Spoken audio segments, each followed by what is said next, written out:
예수님께서 예루살렘에서 사역을 하시고 계십니다. 그래서 지난 시간을 통해서 보시면 아시겠습니다만 이 예루살렘에는 언제나 항상 오셨던 것이 아닙니다. 절기 때마다 오셨어요. 절기 때마다 유대인의 그 절기를 따라서 오셔서 6월절이라든지 또는 이렇게 수장절이라든지 이런 절기에 맞추어서 오셨어요. 그리고 그날은 감람산으로 가셨습니다. 감람산으로 가셔서 기도하시고 아마 좀 쉬셨다가 아마 아침에 다시 성전으로 돌아오신 것 같아요. 감람산에서 뭐 하셨겠습니까? 그 밤이 맞도록 기도하셨겠죠. 그건 집이 아니거든요. 따뜻한 방이 아니거든요. 그리고 아침에 성전으로 들어오시는데 백성들이 전부 다 나온 거예요. 예수님의 소문을 듣고 나와서 예수님과 함께 만나서 함께 대화를 나누고 또 그 가르침을 받기 위해서 모여들었습니다. 예수님은 여러분 우리와 다른 분이세요. 똑같은 성경을 갖고 있지만 여러분 다른 점이 분명히 있습니다. 그것이 뭐냐면 죄인이 아니라는 사실입니다. 그러니까 남편과 아내의 어떤 합법적인 결혼에 의해서 그 혈통을 따라 내려오는 그 죄성을 물려받지 않았단 말이에요. 죄가 없기 때문에 굉장히 영적으로 예민한 거예요. 여러분 죄가 있는 사람과 없는 사람의 차이는 굉장히 큽니다. 그리고 죄가 없다는 이야기는 하나님의 영적인 음성을 바로바로 듣습니다. 바로바로 들어요. 주님께서 팔복 가운데 마음이 청결한 자는 복이 있나니 하나님을 볼 것이미요 하는 이 말이 여러분 그냥 써놓은 말이 아니에요. 진짜 그런 거예요. 진짜. 여러분이 죄를 회개하고 하나님 앞에 청결한 삶을 계속 살아가게 되면 하나님의 음성을 듣게도 그분의 인도함을 받게 돼요. 우리가 영적으로 더럽혀져 살다 보니까 하나님의 음성을 듣지도 못하고 깨닫지도 못하고 알지도 못하는 영적으로 죽어있는 둔감한 사람이 되는 겁니다. 하나님 앞에 기도를 많이 한다. 여러분 이건 무슨 기도를 많이 하겠습니까? 여러분 생각해 보세요. 저 같은 목사님이나 목사 같은 분들이나 또는 어떤 선교사님들이나 이런 분들이 산에 가서 기도하면 예를 들어서 말씀드리는 겁니다. 무슨 기도하겠습니까? 하나님 돈 많이 벌게 주옵소서 뭐 이런 기도하겠습니까? 무슨 건강을 위해서 기도하겠습니까? 기도할 내용이 많지 않습니다, 여러분. 하나님과 관계 속에서 기도를 할 수밖에 없는 거예요. 그러니까 여러분 바르게 믿음으로 살아가서 자신을 관리를 해서 이 죄로부터 멀어지는 삶을 살고 하나님이 기뻐하시는 진리를 따라 행하게 되면 우리가 영적으로 굉장히 민감해지고 밝아진다는 걸 아셔야 돼요. 여러분들도 그렇게 해보시라는 거예요. 예수님께서 이 죄성을 물려받지 않은 이것이 굉장한 거예요, 여러분. 굉장한 거예요. 그러니까 악한 영들이 예수님이 오면 꼼짝을 못 하는 거예요. 고발할 제목이 없는 거예요, 예수님을. 고발할 수가 없어요. 그리고 예수님 속에 틈탈 수가 없어요. 육체를 입고 있지만 이 육체 속에 깃들일 수가 없는 거예요. 왜? 죄가 없으니까. 우리는 그럼 어떻습니까? 회개하지 않는 죄가 가득하면요 악한 영들이 끊임없이 들락날락 그 죄의 영향, 악한 영의 영향을 계속 받는 거예요. 그러니까 마음이 편안할 날이 없어요. 회개하지 않고 사는 사람 평안이 없다고요. 신앙생활을 하는데도요, 기도를 해도요, 예배를 드려도요, 봉사를 해도요 마음이 편안하지 않아요. 그래서 여러분 우리가 마음이 청결해진다고 하는 것은 예수님이 십자가의 그 보혈의 능력으로 우리가 청결해지는 겁니다. 예수를 믿었다고 하는 이야기는 무슨 말이냐면 예수 믿고 구원받았다 할렐루야가 아니라 그때부터 어린 양 예수의 피가 나를 위해 일할 수 있는 준비가 되었다 이런 얘기입니다. 그래서 그 죄를 이길 수 있는 힘이 생겨버리는 거예요. 예수님의 보혈의 피로 자리를 씻을 때마다 사탄의 권세가 내 앞에서 끊어지고 꺼져나가는 거예요. 100%로 나를 지배하던 것들이 90%, 80% 힘을 잃어가는 겁니다. 그 십자가의 보혈의 능력이란 말이에요. 이걸 갖다 한번 예수 믿을 때 한번 회개하고 잊어버리고 살면요, 정말 곤란한 일이 벌어지는 거예요. 그건 아직 복음을 모르는 겁니다, 여러분. 예수님 십자가의 피를 우리에게 선물로 주신 이유는 한 번 쓰라고 주신 것이 아니고 밥 먹듯이 음료수를 마시듯이 내 살과 피는 참된 양식이요 참된 음료라고 하신 이유가 여기 있는 겁니다, 여러분. 안 사용하고 회개치 않고 살아가면요, 우리는 여러분 영적인 전쟁에 절대 이길 수가 없어요. 이길 수가 없는 거예요. 그래서 이스라엘이 망한 겁니다, 여러분. 하나님이 선택한 백성임에도 그 죄를 못 이겨서 그 배후의 역사는 어둠의 권세를 못 이겨가지고 정복당해버린 거예요. 생각해 보세요. 죄를 회개하려면요, 어떻게 됩니까? 양을 잡아 바쳐야 된다니까. 짐승을 잡아 바쳐야 된다니까. 그게 쉬운 일이 아니라니까요. 돈도 들고요, 엄청난 힘이 드는 이야기예요. 그런데 우리는 여러분, 예수님 십자가의 피가 우리 안에 있잖아요. 언제든지 돈이 드는 것도 아니잖아요. 항상 사용하라고 주신 것이 어린 양의 피인 거예요. 감사하셔야 돼요. 너무너무 감사해야 되는 거예요. 그래서 이 이스라엘 백성들은 어떤 상황에 놓였느냐? 오늘 이 본문을 이해하기 위해서 제 말씀을 서론을 좀 들으셔야 됩니다. 이스라엘 백성들은 여러분, 그들이 하나님 앞에 순종하지 않는 그 죄가 쌓여있기 때문에, 불순종하는 죄가 쌓여있기 때문에 그들의 삶 속에 뭐가 들어앉아 있어요? 악한 것들이 가득 들어앉아 있는 겁니다, 여러분. 죄는 합법적으로 더러운 귀신들을 불러들이는 거예요, 여러분. 이스라엘 백성들 가운데 이런 하나님의 말씀을 제대로 안 가르치고 회개를 안 가르쳐가지고 어떤 일이 벌어졌어요? 성도들이 그냥 병에 걸린 자들이 그냥 귀신에 의해서 기머거리가 되고 눈이 멀고 그런 사람들이 그냥 너무 많은 거예요. 너무 많은 거예요. 말도 못 태어날 때부터 말 한마디 못 해보고 그런 사람들. 예수님이 가는 곳마다 귀신이만 발작하려고 이러는 이유가 왜 그렇습니까? 너무 많단 말이에요. 너무 많아요. 그렇게 되면 어떤 일이 벌어지니까 귀신이 하는 일이 있어요. 여러분, 이 사탄이 하는 일이 뭔지 아십니까? 정죄하는 거예요. 정죄. 남을 정죄하거나 심판하는 겁니다. 그래서 욥을 누가 정죄합니까? 천사들이 정죄합니까? 성령님이 정죄합니까? 아무도 정죄하지 않습니다. 그런데 누가 정죄해요? 그 죄 없는 욥을 갖다가 자꾸 죄 있는 욥이라고 계속 정죄하는 존재는 사탄입니다. 사탄. 하나님 앞에 나와서 하나님께서 욥을 선대해 주시고 잘해 주니까 욥이 그렇지. 한번 욥을 치기만 쳐보세요. 하나님이 보호해 주지 않으면 그가 하나님을 원망하고 불평할 겁니다. 하나님을 사랑하겠습니까? 그러고요, 없는 죄까지도 만들어 가지고 욥을 괴롭히려고 합니다. 그게 사탄이에요. 그런데 이스라엘 백성들이 예수님이 죄 없는 분이잖아요. 와가지고 계속 공격합니다. 그들이 율법의 전문가들이야. 오늘도 보세요. 누가 오는지.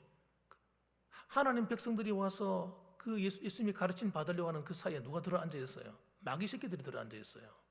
누굽니까? 서기관과 바리새인들. 서기관은요, 성경을 필사하는 사람들이에요. 성경을 기록해서 남기는 사람들이에요. 성경의 전문가들입니다. 바리새인은요, 그 당시에 바리새인들은 진짜 구별된 자로서 하나님 말씀에 율법에 굉장히 헌신한 사람들이라고 알려져 있어요. 그들은 그 말씀을 하고 자기를 고칩니까? 절대 자기를 고치지 않습니다. 그리고 죄 없는 예수님을 집중적으로 공격합니다. 어떻게 하면 허물을 찾을까? 이게 사탄이 하는 겁니다, 여러분. 사람들이 허물을 자꾸 드러내고 저거 누구야, 저거 누가 잘못했어, 누가 뭐 했다더라, 이런 걸 계속 알리는 거는요, 하나님의 역사, 성령의 역사가 아니고 사탄이 하는 역사예요. 그래서 교회를 갈갈이 찢어 놓는 거예요. 성도들의 마음의 상처를 다 주는 거예요. 여러분, 오늘 본문의 말씀을 이 관점으로 안 보면 여러분, 우리는 그냥 스쳐 지나가는 말씀이 되고 말 겁니다. 아침에 주님께서 오셔서 말씀을 성전에서 전하시는데 3절과 4절 제가 읽어보겠습니다. 서기관과 바리새인들이 음행 중에 잡힌 여자를 끌고 와서 가운데 세우고 예수께 말하되 선생이여 이 여자가 간음하다가 현장에서 잡혔나이다. 율법에는 간음하다 잡히면 어떻게 합니까? 돌로 쳐 죽여도 된다고 나와 있습니다. 그래서 그럼 그렇게 하면 되지. 왜 그걸 끌고 와가지고 또 예수님 앞에 딱 앉혀놓고 어떻게 하겠다는 겁니까? 예수님을 함정에 한번 빠뜨려 보겠다는 거예요. 함정에. 그래서 이제 이 예수님이 어떻게 하는가 보자 이거죠. 정말 난처하게 된 거죠. 이 여자를 모세의 율법에 돌로 치라고 명하셨는데 선생님은 어떻게 하겠습니까? 이거죠. 근데 서기관과 바리새인이 나쁜 이유는요. 하나님 말씀을 듣고자 하는 것이고 아니고 자기 소위 지금 그 당시 예수님을 선지자로 알려지고 랍비로 알려졌는데 그 말씀을 듣고 자기를 고치려고 하는 것이 아닌 거예요. 그런 마음이 아예 없는 겁니다. 아예. 여러분 하나님 말씀은 우리를 고치기 위해서 필요한 거예요. 그 외에 다른 어떤 의도가 필요합니까? 하나님을 알아서 내 자신을 고쳐서 하나님이 원하시는 사람으로 살아가기 위해서 하나님이 성경 말씀을 우리에게 주신 건데 그 말씀을 가지고 다른 사람을 정죄하는 도구로 삼는다고 하거나 또 함정에 빠뜨리려고 한다면 그건 정말 악하지 않습니까? 그때 예수님이 두 가지 반응을 하십니다. 두 가지 반응인데 첫째는 허리를 굽혀 땅에 무슨 글을 쓰셨어요. 6절 말씀 보시면 그들이 이렇게 말하면 고발할 조건을 얻고자 하여 예수를 시험함이라. 예수께서 몸을 굽히사 손가락으로 땅에 쓰시니. 그런데 성경은요 자세히 가르쳐주지 않습니다. 뭘 썼는지를 말해주지 않아요. 어떻게 보면 상대방이 그렇게 말하는 것을 무시하는 것 같기도 하고 그들에게 굽혀서 쓰시는데 8절 말씀 보면 그들이 어떤 말을 하시고 난 다음에 또 쓰십니다. 다시 몸을 굽혀 손가락으로 땅에 쓰시니. 도대체 뭘 썼을까? 나 너무너무 궁금합니다. 여러분 궁금하지 않습니까? 궁금하죠, 그죠? 저도 그 현장에 있었지 않았기 때문에 저도 모르겠어요. 뭘 쓰셨는지. 또 주석이나 이런 데도 가르쳐 주지 않습니다. 자기들도 모르죠. 그 현장에 있었지 않기 때문에 모릅니다. 그런데 어떤 분들은 말하기를 예수님께서 그냥 쓰셨을 일은 없다는 거예요. 안 그렇습니까? 예수님이 뭐 할 일이 없어가지고 그냥 땅에다가 미안하다 회피하기 위해서 막 쓰고 그런 게 아니잖아요. 틀림없이 무엇을 쓰셨다는 거예요. 무엇을 쓰셨는데 그 글을 누구는 알아봤겠습니까? 그 입이 삥 둘러있던 사람들은 보았을 것이다.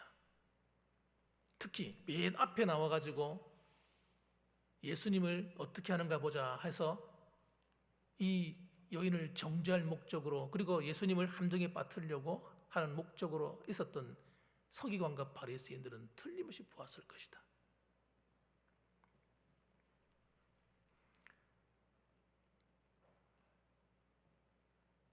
그래서 어떤 분은 말하기를 거기에 틀림없이 예수님은 그들의 죄의 목록을 썼을 것이다 이렇게 생각합니다. 누가 뭘 했고 이런 건 아니겠지만은 그들이 행한 죄들, 그들 보면 알 수 있는 제목을 썼을 것이다. 이렇게 말하는 분들도 있습니다. 상당히 설득력 있는 말이잖아요, 그죠? 저는 주님께서 아무것도 그냥 쓰시는 척하진 않았을 것이고 틀림없이 그들이 그것을 예수님 말씀을 듣고 마음에 찔릴 만한 무언가를 쓰셨을 것입니다.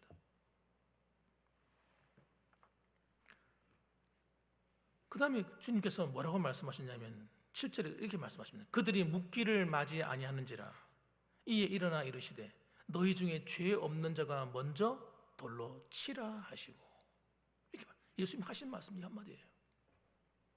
너희 중에 죄 없는 자가 돌로 치라. 생각해 보세요. 그 말 한마디 한다고 다 사람이 물러가겠습니까, 여러분? 한꺼번에 쫙 물러가지는 않았을 거라고 생각해요. 한 명씩 두 명씩 일어나서 빠져나갔을 것이다 생각합니다. 그 자리에서 자기의 죄가 들통나는 거예요. 이 여인만 죽일 년이 아니고 너희도 죽일 놈과 너니다. 너희들이 죄는 없느냐? 주님께서 그렇게 지금 말씀하신 것과 똑같은 거예요.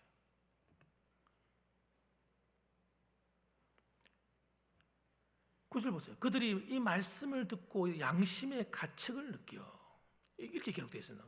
그러니까 주님께서 어떤 뭔가를 쓰셨는데 그것을 보고 예수님이 하신 말씀, 죄 없는 자가 돌로 치라 이렇게 말씀할 때 자신의 죄가 들통났기 때문에 정죄할 힘을 잃어버린 거예요. 그래서 도망갔다 이렇게 보는 사람이 많습니다. 여러분 굉장히 중요한 말씀을 하는 거예요. 우리가 착각하는 착각. 우리 중에 누구도 여러분 죄 없는 자가 없어요. 여러분 가운데 하나님 앞에 딱 서면 자신 있으십니까? 그런데 우리는 어떻게 생각하냐면요, 신앙생활을 오래 하다 보면 이렇게 생각합니다. 다른 사람의 죄는요 내가 얼마든지 지적할 수 있다고 생각합니다. 그래서 나도 모르게 남을 향해서 자꾸 입을 열어서 이 사람이 이렇고 저 사람은 저렇고 자꾸 말을 하는 거예요. 그게 죄입니다. 여러분, 죄. 마귀가 하는 그 정죄에 동참하는 겁니다. 그걸 오랫동안 하게 되면 어떻게 되느냐? 우리 영이 병들어 버립니다. 여러분, 내 죄를 회개할 힘을 다 잃어버립니다. 은혜 빼앗겨 버립니다. 여러분, 왜? 죄라서 그런 겁니다.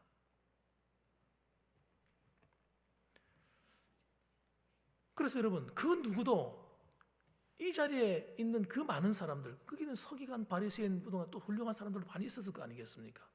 그렇지만 그 누구도 이 여인을 정죄하고 돌로 칠 만큼의 의로운 자가 아무도 없었다는 얘기를 하는 겁니다. 9절 말씀 보면 그들이 이 말씀을 듣고 양심의 가책을 느껴 어른으로 시작하여 젊은이까지 하나씩 나가고 오직 예수와 그 가운데 섰는 여자만 남았더라. 이제는 여러분 다 도망가 버리고요, 그리고 예수님과 그 여자만 딱 남아 대면하고 있습니다. 그런데 그 여자는 진짜 죄인입니다. 현장에서 들킨 죄인입니다. 율법이 정죄하고 있고 죽이라고 명령할 만큼 심각한 죄를 지은 여자입니다. 그가 어떤 이유로 어떤 문제 때문에 그렇게 됐는지는 아무도 설명하고 있지 않습니다. 죄를 짓는 어떤 이유가 있었는지 그건 중요하지 않다는 거예요. 여기서 말씀하고자 하는 건 다 그것이 아니라는 겁니다. 11절 말씀 보세요. 이 여인이 뭐라고 대답합니까? 대답하되 주여 없나이다. 아무도 없습니다. 아마 내가 생각할 때는 자신에게 아무도 없습니다 이렇게 말하지 않았을 거예요. 말이 속에 기어 들어가는 말로, 착한 말로 아마 말을 했을 겁니다. 왜? 자기가 죄인임이 분명하니까. 예수께서 하시는 말씀이 나도 너를 정죄하지 아니하노니 가서 다시는 죄를 범하지 말라 하시니라, 이렇게 말씀합니다. 나도 너를 정죄하지 아니하노니, 예수님께서 그 여자의 죄를 용서해 주시는 겁니다. 여러분, 지금 이 여인의 마음의 상태를 주님 보고 계신 거예요. 이 여인이 떳떳하지 않은 거예요. 죄를 지어놓고 난 떳떳합니다, 난 잘못한 게 없습니다, 이렇게 말하고 있지 않는 거예요. 그 여인의 자세가. 그런 것 같으면 주님께서 이런 말씀 안 하셨겠죠. 그리고 자기가 진짜가 죄인 줄 분명히 알고 있고 그 죄에서 뉘우치고 있는 거예요.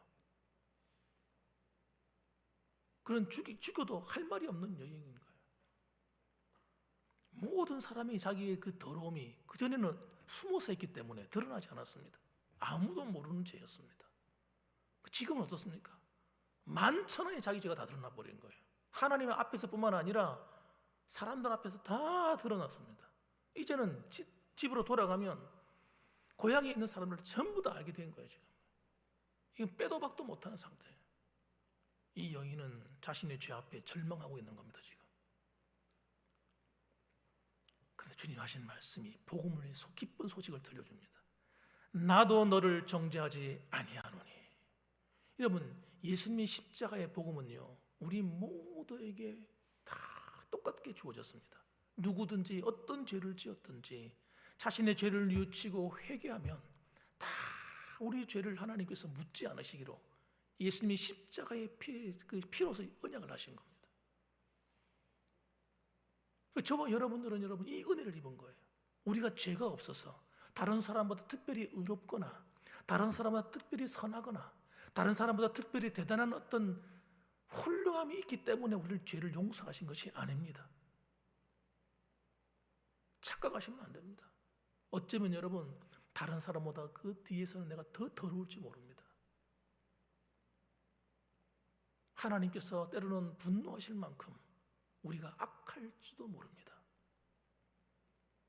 그럼에도 불구하고 주님께서 묻지 않으시고 예수를 믿는 우리들에게 어린 양의 피, 예수님이 십자가의 피로 저와 여러분의 죄를 전부 다 용서해 주기로 결심하신 겁니다. 그래서 누구든지 회개만 하면 되는 거예요.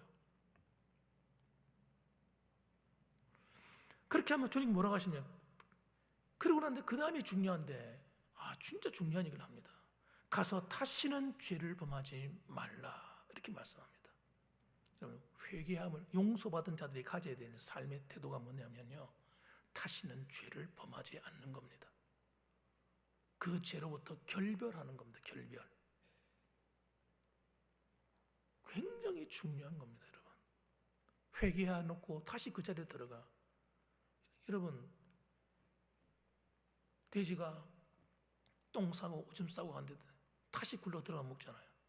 돼지는 여러분 더러움이 뭔지 깨끗함이 뭔지를 모릅니다. 왜? 늘 그 속에 살았기 때문에. 어릴 때부터 태어나서부터 똥 싸고 오줌 싸고 갔는데 뒹굴고 살았기 때문에 그게 더러운지 깨끗한 건지 몰라요.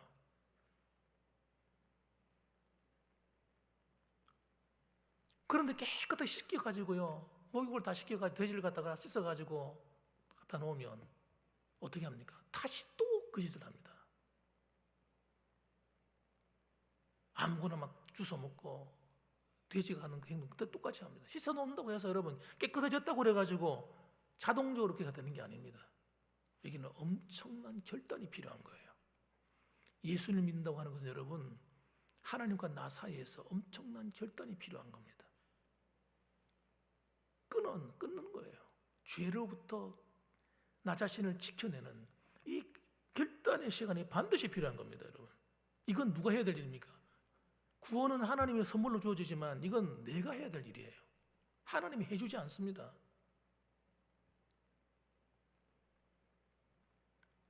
예수님의 죄인에 대한 기본적인 자세는 용서입니다. 용서.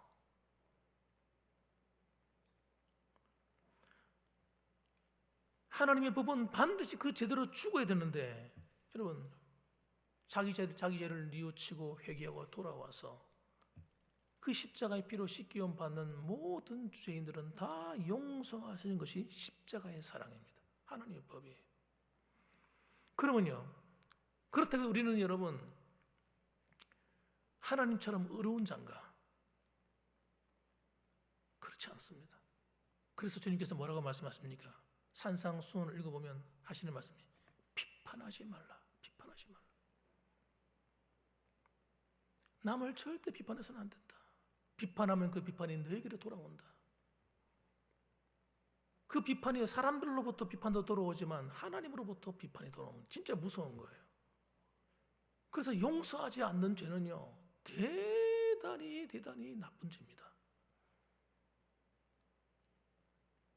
그래서 용서에 대한 얘기를 예수님이 한두 번 하신 게 아니에요. 여러 번 하셨어요. 여러 번. 1만 달란트 빚진 자를 통해서 하셨고 또 몇 번씩 용서하리니까 77이 사시고 490번이나 용서해 줘라. 한 사람에 대해서 490번 용서해 줘야 했어요. 그럼 뭐 한 사람이 한 사람한테 490번 죄 범하는 사람이 어디 있습니까? 다 용서해 주라는 얘기죠. 주기도문에서는 뭐라고요?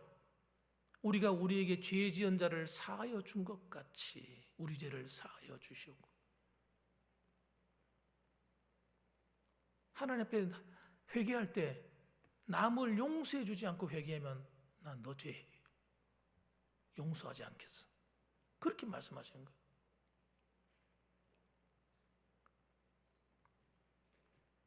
우리가 해야 될, 거듭난 성도가 해야 될 일은 뭡니까? 사랑하는 겁니다. 사랑. 복음은 여러분 사랑이에요. 사랑. 예수님이 우리를 사랑해 주신 것처럼 나도 어떤 사람이든지 용서하고 사랑해 줘야 될 이유가 있는 겁니다. 그래서 여러분 마태복음 6장 14절 말씀 보면 또 말씀합니다. 너희가 사람을 잘못을 용서하면 너희 하늘 아버지께서도 너희 잘못을 용서하시려니와 너희가 사람의 잘못을 용서하지 아니하면 너희 아버지께서도 너희 잘못을 용서하지 않으시리라. 용서하지 않겠다는 거예요. 여러분 엄청난 선포인 거예요. 이거. 나도 너희를 용서하지 않겠어. 에베소서 4장 32절 말씀 보면 서로 친절하게 하며, 여러분 잘 들으셔야 됩니다. 저와 여러분, 저도 여러분 이 말씀들을 내가 묵상하고 이대로 살려고 하기 때문에 말씀드리는 거예요. 서로 친절하게 하며 친절하게 대하셔야 돼요. 불쌍히 여기며, 나보다 부족한 사람, 실수하고 허물이 있는 사람 불쌍히 여기셔야 돼요. 서로 용서하기를, 하나님이 그리스도 안에서 너희를 용서하심 같이 하라. 하나님이 나의 죄, 나같이 억만급의 죄, 이 죄 용서하신 것처럼 너도 너에게 좀 잘못하는 사람이 있거든 용서해 주어라. 이건 여러분 부탁의 말이 아닙니다. 명령이에요. 명령. 이렇게 안 하면 우리가 죽어요. 하나님은 심판을 피할 수 없어요. 여러분 하나님 은혜 안 주십니다.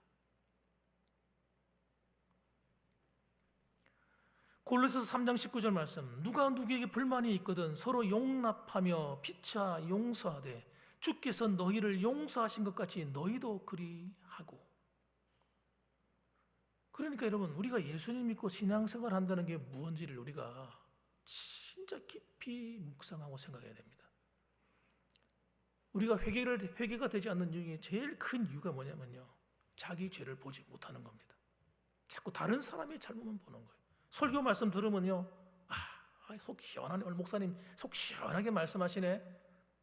저 집사님 들어야 되는데, 누가 들어야 되는데, 이렇게 듣는 거예요. 자기는 문제가 없는 거예요. 그러니까 절대 그렇지 않습니다. 여러분, 하나님 말씀은요 나에게 주는 말씀이에요. 하나님 말씀은 나에게 적용시켜야지. 자꾸 다른 사람 잘못한 거, 다른 사람 실수한 거, 이게 여러분 사탄이 아주 우리를 속이는 고급 전술입니다. 그래서 우리를 회개하지 않는 사람으로 만들어버리는 거예요. 자기 죄를 모르게 만들어버리는 거예요. 용서하지 않는 사람이 누굽니까? 나입니다. 나. 저도 주기도문도 들고 기도하고 있잖아요. 어느 날 기도하고 있는데 내가 용서하지 않는 사람이 있더라고요. 내가 깜짝 놀랐어요. 제가 어릴 때 제가 어떤 그 친척으로부터 제가 좀 안 좋은 대우를 받았던 것이 기억나더라고요. 근데 그러고 나면 그 사람 안 만나러 가는 거 내가 지금까지.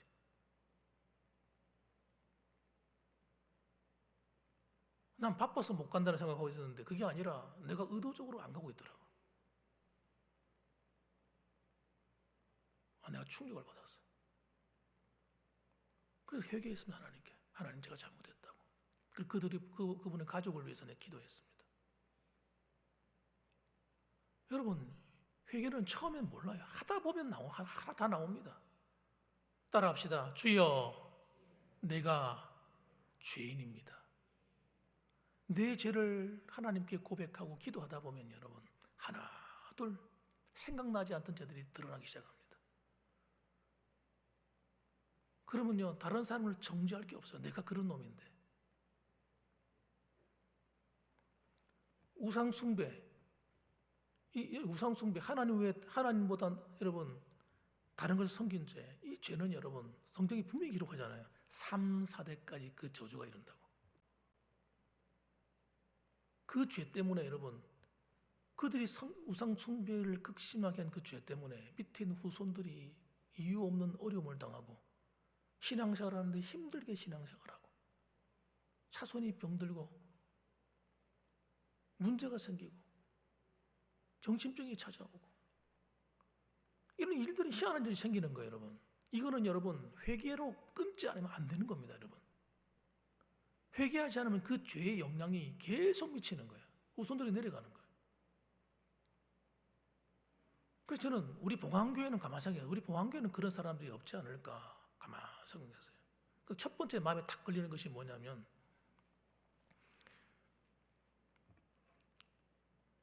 신사참배한 거. 우리 믿음의 선배들이 신사참배한 거. 다른 교회는 그것 때문에 싸우고 그것 때문에 핍박을 받고 감옥에도 가고 죽고 순교한 사람도 있는데 우리 교회는 그런 분이 아무도 없잖아요.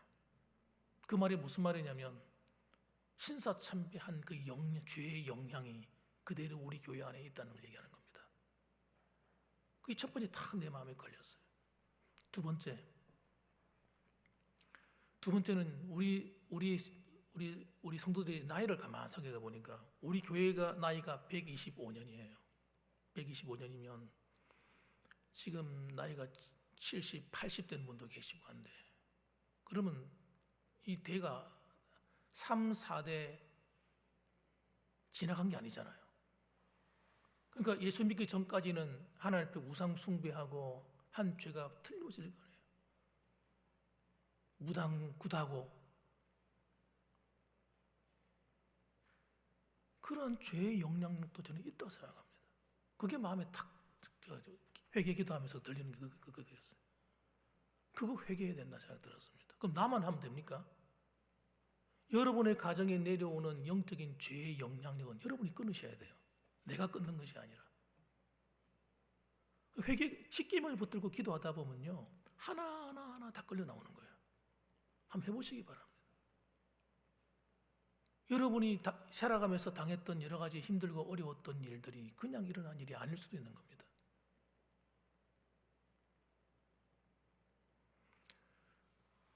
그런 것들 여러분이 찾아서 내가 회개해서 이 죄로 말미암아 누리를 불행하게 만드는 이 악한 것들을 갖다가 끊어버리지 않으면 우리 후손들을 통해서 더러움이 계속 찾아오는 거예요. 저는 오늘 새벽에 잠을 자다가 또 한 가지 우리 가문에 내려온 죄를 깨달았어요. 하나님께서 깨닫게 해주시더라.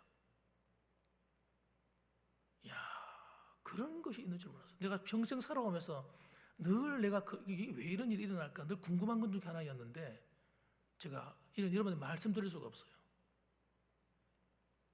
그게 탁 하나님께서 가르쳐 주시는 바람에 내가 이제서 알게 됐어요. 그거 하나님께 회개했습니다. 우리 가문에 내려오는 난 누가 그렇게 했는지는 모르겠습니다만 그러나 그것 때문에 그것 때문에 이런 일이 일어났구나 하는 걸 알게 됐어요. 회개하면 여러분 영적인 영안이 밝아집니다. 특히 여러분 십계명 가지고 반드시 회개하셔야 됩니다. 왜? 하나님과 나 사이에 죄 목록이 나오기 때문에 하나님을 나의 왕, 나의 주인으로 모시고 살지 않은 모든 신앙의 생활들 회개하셔야 됩니다. 예수 믿은 거 아니기 때문에 똑바로 믿은 거 아닙니다. 내가 주인 되어서 내 마음대로 예수 믿고 내 마음대로 살았던 그 죄는 여러분 사라지진 않습니다. 우리 행위책에 다 올라 있는 거예요. 하나님이 마지막 날에 딱 보여주시면요 꼼짝 못합니다. 그거 다 회개하셔야 돼요. 그렇지 않으면 어떤 일이 벌어지느냐, 내가 지은 죄가 내 후손들에게 내려간다는 거예요. 내가 잘못한 그 죄 때문에 내가 스스로 하나님이 되어가지고 살았던 이 죄 때문에. 그래서 이런 것들 하나하나 여러분 회개해서 여러분이 하나님의 사람으로 점점 바뀌셔야 됩니다. 하나님의 성령의 음성에 예민한 성도, 하나님 말씀하시는. 그래서 여러분, 제가 여러분에게 확실하게 말씀드릴 수 있는 것은, 여러분이 이 십계명을 붙들고 회개하고 주의 이름으로 기도하게 되면요, 어떤 일이 벌어지냐면 성경의 문이 열려요. 성경의 문이 열린다고요. 하나님 말씀이 이런 뜻이었어. 여러분이 평소에 알지 못했던 하나님의 은혜가 회복됩니다. 그럼 여러분, 수요일 날 예배 드리고 와가지고 기도하러 오셔가지고 그냥 예배 한 시간 드리고 가고 아무런 의미 없이 새벽기도 와가지고 하나님 오늘도 새벽기도 했다, 도장 찍었다, 할렐루야, 이렇게 신앙생활 오랫동안 하면 안 된다는 거예요. 주일 예배 드렸어, 안심이다. 돌아가서 또 한 주간 내 마음대로 살고, 사람들 만나가지고 세상 사람들처럼 똑같이 행동하고 살고, 이런 생활을 오랫동안 반복하면요, 아무런 유익이 없는 겁니다. 아무런 유익이 없는 거예요.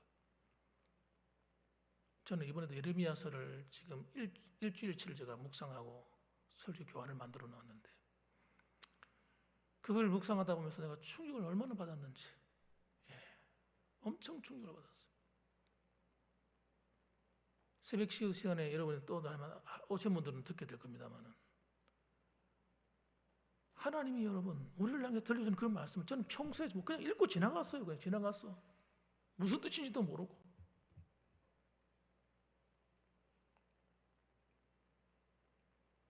하나님 말씀은요, 회개하지 않은 사람에게는 절대 보이질 않습니다. 깨달아지지 않습니다. 지식으로는 오는지 모르겠지만 그 말씀의 의미가 보이질 않고 깨달아지질 않아요. 그러니까 헛수고하는 거예요. 헛수고. 영의 양식이 하나도 안 되는 겁니다.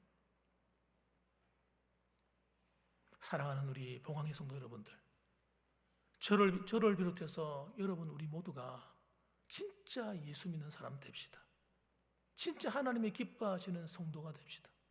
저는 진짜 충격받았다니까요. 아니, 유다가 망하는데 한 사람의 의인이 없잖아요. 한 사람의 의인이. 와, 그래도 여러분, 저는 누굽니까? 아브라함 시대에 그 소돔과 고모라는 10명의 의인이 없어 망했는데, 여러분, 유다가 한 명의 의인이 없어 망했다니까요. 충격 중에 충격이에요. 여러분은 안전하십니까? 예수님을 믿고 살아가는 우리의 삶에 자신 있으십니까? 하나님 설 때 나는 과연 하나님이 기뻐하시는 그 사람입니까? 난 그렇게 살았습니까? 여러분 진짜 한번 생각해 봐야 됩니다. 우리 그리고 하나님 앞에 서야 됩니다. 여러분, 저는 그 사명 받았어요. 제가 모 장로님께 말씀드렸는데 하나님이 깨닫게 해주셔가지고 여러분을 안전하게 하나님 나라에 인도하는 사명 받았습니다. 여러분, 오늘도 하나님과 함께 동행하는 복된 예배가 될 뿐 아니라 앞으로 여러분과 저희가 함께 하나님이 기뻐하시는, 하나님 찾으시는 그 한 사람이 되시기를 주님의 이름으로 축원합니다. 아멘. 기도하겠습니다.